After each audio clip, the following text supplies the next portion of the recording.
Hello and welcome back to the Two Thirds Boxing Show, episode 10, and we have had a pretty busy weekend of boxing. I actually completely forgot about Jamie Munguia's fight at the weekend, literally I think until fight day, so yeah, apologies for that. The one that I was mainly interested to see, not particularly because of the fight in interest. I think I was kind of explaining this to somebody that, it wasn't necessarily the fight, it was just the fighter, and that's Naoya Inoue, who, is continuing to prove that he's one of the world's best pound for pound fighters in the entire world.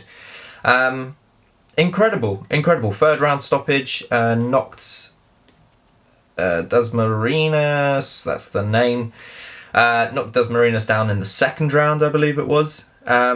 But just a completely dominant performance, and the power that Naoya Inoue possesses for somebody who fights at 118 pounds, which isn't even his natural weight class.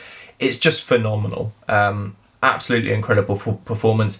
Exactly what I kind of expected to see from him. I said sort of between rounds 1 and 3. I thought Inoue would get him out there quite quickly. Saw some further evidence to that as well later on in the week, where we saw Inoue wants to, bring back the monster, wants to start getting rid of his opponents in an early fashion, and I love that, absolutely. But yeah, phenomenal, I think, is the right word to describe Naoya Inoue. Just, anything can really come next, and people will tune in to watch, because just an exciting fighter. I wish, he was known more to the casual audience, really. That said, who really next for him?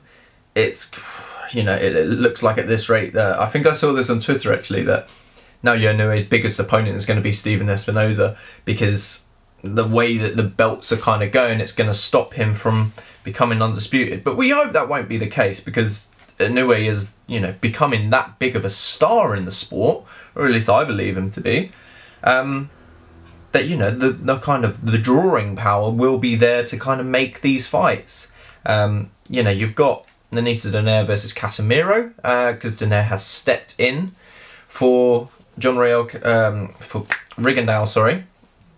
So that fight is going to be going ahead in August, I want to say. Fantastic fight, but it means that obviously Inoue is going to have to wait to see for the winner of that fight, and hopefully we'll get a 4-belt unification and undisputed champion in the bantamweight division. I think Inoue has kind of set his sights on that goal very specifically for some time now. And I think the timing's perfect. I would love to see Inoue Donaire too. I would love to see, I was really looking forward to seeing Inoue Casemiro before COVID happened. So absolutely, fantastic fight. If he needs to take an interim fight, whether that's another Dasmarinas or, maybe a more meaningful fight. I don't know what the issue was with Rigondeaux, actually. Was he injured? I think he might have been injured. He's quite old. But yeah, he could maybe face Zubali. To be fair, there's not really that many more people that he can go and face. He's kind of clearing out the bantamweight division quite quickly. And anybody who's kind of there to face has already been beaten. So I don't know, maybe he just buys his time and faces the winner of Donaire Casemiro. But very, very much looking forward to that fight. So happy that that's been announced. We were going to touch on it, but we basically touched on it just now. Very much looking forward to it. On the other hand, Jermall Charlo made a return to the ring against Juan Macias Montiel. From what I've heard, very disappointing performance. Did not see it going the distance whatsoever. I believe it was kind of like a one-sided beatdown, but Montiel just very tough, Mexican style, just kept coming forward. But yeah, just disappointing, I would say, from Jermall Charlo. I saw a couple of things that maybe that's the tactic to try and get him the Golovkin fight. Yeah, I guess. The way that I see it is that, like, if you're going off that performance, then who's going to go and want to watch him face Golovkin? I don't know. So yeah, disappointing, I suppose, is really from Charlo. Just look, not many people know Montiel. A lot of recent speculation would have been on, you know, his stoppage of James Kirkland's, you know, sort of guy who really should not have been in the ring at the time. So I don't know, it's just, I always think of the Derevianchenko performance when I think of Jermall Charlo now, because that was kind of like, I don't want to say breakout, but for middleweight division, he secured that victory, secured that win, and it really kind of stood out because it was probably the widest that we had seen somebody defeat Derevianchenko. You know, gave Golovkin a hell of a lot of problems, and Golovkin struggled to beat Derevianchenko. A lot of people having Derevianchenko winning that fight, to then go and face Montiel, and I just don't understand why that fight would have gone the distance. I don't think anyone predicted that fight to go the distance. So yeah, I don't know. I guess we're going to have to try and make the fight for that. But who we will come on to next, because I believe, if I've got this right, he is the mandatory challenger for the WBC. Or he's high in the rankings, or number one, or whatever, is Jaime Munguia, who fought Sazoremeta, is how we're going to say it. You know, who we knew from, late last year, he fought Golovkin, he was the mandatory challenger, so it was always going to be a kind of comparison between the two fighters. And I have to say, Munguia looked really good, really good from what I saw. You know, controlled the fight, dominated, just has improved a lot over these last few years. Like, I know he's still very young, 24 years of age, and I genuinely think that he's quite ready to take on one of the middleweight champions. And I know that he is himself. You know, he could go and face Golovkin, he could face Charlo, face Andrade. There's plenty of options out there for him. But yeah, I just do feel like he is ready for one of the big names. Just a big fight for him, really. And I think even, you know, if it doesn't come off for him, I would love to see him versus Gabriel Rosado. Gabriel Rosado had a fantastic knockout on the undercard of Munguia Sazoremeta. Yeah, I was so pleased for Gabriel Rosado. That just was a life-changing moment for him, and you know, the career that he's had, like, what is he, 26-14 or something like that, a half and half record, is always put in the corner to lose, but he's a recognisable name and he brings entertainment. Was unlucky to not get the decision against Daniel Jacobs, and you know, to kind of do that and now get the potential of a big payday. I think it's fantastic. Absolutely love Gabe Rosado. Always have. Proper old school Philly fighter. Just love it. Absolutely love it. And the knockout's fantastic. Knockout of the year contender. I think a lot of people have been saying. You know, I'm forgetting which ones that we've actually seen this year so far. But yeah, I'd probably say that is up there. And just, you know, excited for Gabriel Rosado. Like, what a life-changing moment that will be. And yeah, looking forward to the future. But yeah, for Munguia, he could go and face a world champion. I feel like he's ready. Do feel like he's ready. But I would definitely love to see Munguia versus Gabe Rosado. If not Rosado, in just some big fight. But Munguia seemed up for it. It seems like Rosado never turns down a fight, so highly likely that we could see that next. Oh yeah, we have had that in the last week, haven't we? Okay, so we had fight camp announcements. Was it underwhelming? I don't know. I think last year's, maybe it was because there was so much of a time where we didn't have boxing, that the cards that they put on for fight camp seemed really good. And no, actually, that's worded badly, because they were good. So I don't mean it like that. But I'm just trying to get a Matchroom schedule up. But yeah, what we've got? We've got Buatsi Bolotniks, Conor Benn versus Adrian Granados. That'll be an interesting fight, but, you know, Conor Benn was talking about facing Sean Porter. It's a bit of a, not a massive gap. Well, I don't know. Granada's as game as fuck, but I would have much rather preferred to see Conor Benn in a bit of a, I don't know, a bit of a better fight, I suppose. Kind of expected a little bit more. It's just taking forever to load. Jesus, what is going on? Yeah, but Joshua Buatsi facing Bolotniks. I like that fight. I think Buatsi has kind of needed a step up, and I think Bolotniks, with his recent success in the Golden Contract tournament, I think that does make a lot of sense to make that fight. So yeah, that should be good. You got McKinson Ranowski on the undercard. It's okay. Raymond Ford versus Reece Bellotti. Reece Bellotti is just getting recycled now. Hate to say it. Really, really nice guy. What is the first one? I want to say Conor Benn. Yeah, Conor Benn versus Adrian Granados. Tommy McCarthy versus Chris Billam-Smith is a really good fight. Fowler versus Garcia. Good considering it's still early days of Fowler's career. You know, only been a pro for a few years now. Yildirim versus Cullen is an interesting one as well. So you have got some good fights here. Like, don't get me wrong, I'm not slagging it off completely. I just feel like maybe they could have made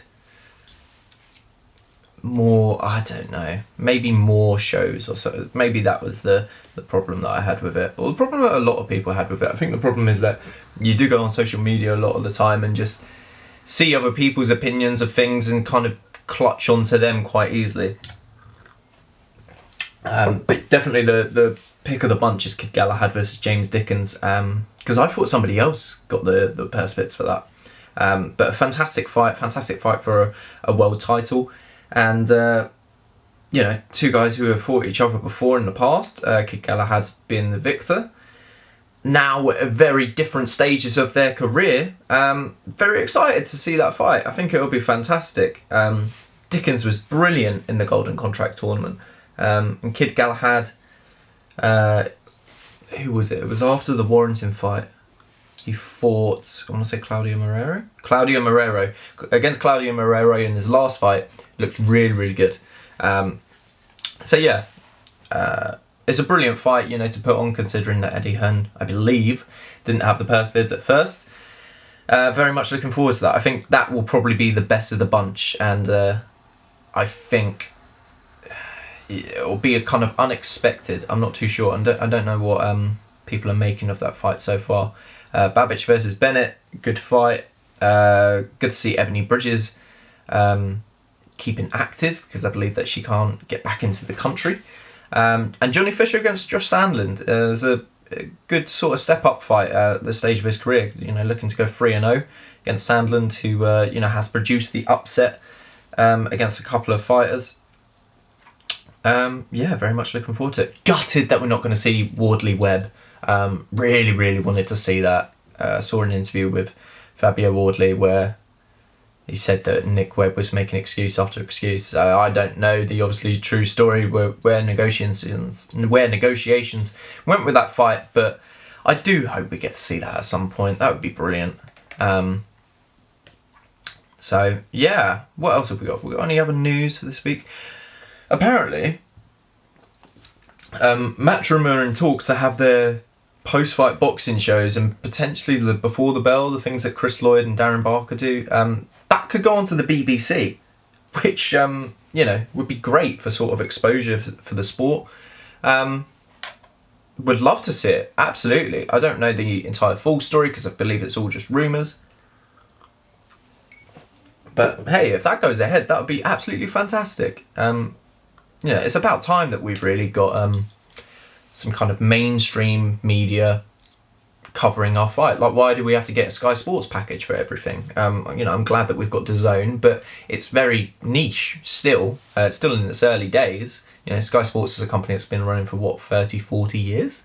DAZN is still very new. So it would be great to have the BBC on board for boxing. And it's about time, you know? You're not going back to when Audley Harrison won the gold medal at the Olympics. So yeah, let's see it. I hope we see it. We'll move on to this weekend's fights. I am rushing through today's episode just because I know I've got to get going. But we've got Lomachenko versus Nakatani. Very excited to see Lomachenko return to the ring. One of my favourite fighters. It's going to be important to see how he returns from the loss to Teofimo Lopez. Because as soon as the fight ended, there was excuse after excuse. And I hate using that word and just saying it like that. Because like I said, Lomachenko's one of my favourite fighters. But it was just... yeah, like he just lost the first 6 rounds on purpose, and then just decided to... This is the thing, the second half of that fight, like Lomachenko was getting better and better and was winning rounds. I just don't know what the game plan was going in. I don't know if we'll see that against Nakatani. I think he's not as feared of the power of Nakatani as he was potentially feared of the power of Teofimo Lopez. But Nakatani can definitely bang. Caused a hell of a lot of problems to Teofimo Lopez. But the boxing brain of Lomachenko, I think, will just see him through this. I think you could potentially see a stoppage late on. But more realistically likely, I think the size of Nakatani, I think it's likely going to go the distance with a decision win for Lomachenko. But yeah, very much looking forward to that. Looking forward to the return of Lomachenko and just seeing how he plays things out. Seeing if he's back to his best. And then yeah, putting himself back into that lightweight mix, you know. So very much looking forward to that. Yeah. On the other side, we've got Gervonta Davis, who is taking on Mario Barrios for the WBA regular super lightweight title. So not a full world title as much as they are promoting it like that. But yeah, look, I've been interested in this fight since January, February when it first got mentioned. I think it's fantastic. You know, obviously would very much see Gervonta Davis face Ryan Garcia, Teofimo Lopez, Devin Haney, Lomachenko. But it's just not happening right now. And that's fine because a lot of those guys are still very young. They've got their whole careers ahead of them. They will face each other at some point. I'm certain of it. Tank, 26 years of age, you know, 24-0, 23 knockouts. Why wouldn't he go and face Mario Barrios for the WBA regular title? It's another strap to add to his collection. It may not be a full world title, but it puts him in a bit of a better lead for when a lot of those guys who I mentioned move up to super lightweight, which I think they will. A lot of them are very big for the weight. So yeah, I just don't know. It's a very intriguing matchup, him and Barrios. I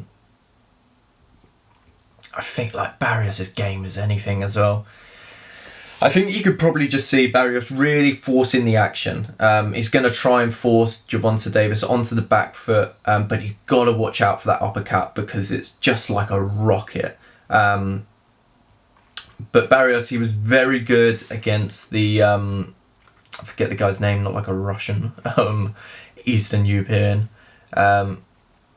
Akhmedov? Yeah, Akhmedov, where he won the title from. Very, very impressive there. Was able to push him back, knock him down. And I think you could see that. You could see those kind of tactics against Gervonta Davis, where he just wants to put Davis under pressure. That's what you've got to do. But he's just got to be so careful not to get hit as he's coming in. And I just don't know if Barrios can really do that for 12 rounds. Gervonta Davis just has that lightning power, like we mentioned, like Inoue. We saw it against Santa Cruz, who had never been hurt before in his entire career, from what I've seen. So I just think Davis is going to catch him at some point. It could even be before the midway, the halfway point. It could be before round 6. But I just get the feeling it'll go on a little bit longer. And Davis is just going to show his class once again. And he's just going to score another spectacular knockout. That's the way that I see it. I think, you know, sort of anywhere in the sort of mid to late rounds, you'll see that. And look, Barrios will be able to hold his head high. But it's going to be a fantastic fight because of the way the two fight. And so yeah, very much looking forward to that one. Cannot wait to see it. Really exciting weekend of boxing. I know there is a couple of other shows. I believe like Jay Harris is fighting, but I don't know his opponent. I want to say somebody else is fighting as well, but I just can't. I don't know. These are the main 2 fights, the ones that I feel that are really important, the ones that a lot of people in the boxing community are going to be looking forward to and paying the most attention to. So I think they're the ones that we have touched on today.